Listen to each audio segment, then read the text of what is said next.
இல்லை என்று சொல்லும் மனம் இல்லாதவன், ஈடு இணை இல்லாத கருணை உள்ளவன், இன்னல் பட்டு எழும் குரலை கேட்கின்றவன், எண்ணங்களை இதயங்களை பார்க்கின்றவன்.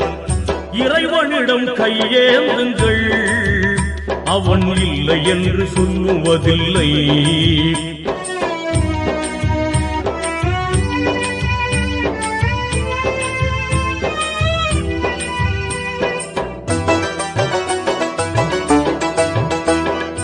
ஆசையுடன் கேட்பவர்க்கு அள்ளி தருபவன், அல்லல் துன்பம் துயரங்களை கிள்ளி எறிபவன், பாசத்துடன் யாவரையும் பார்க்கின்றவன், பாவங்களை பார்வையினால் மாய்க்கின்றவன், அல்லல் பாழும் மாந்தர்களே அயராதீர்கள், அல்லாஹ்வின்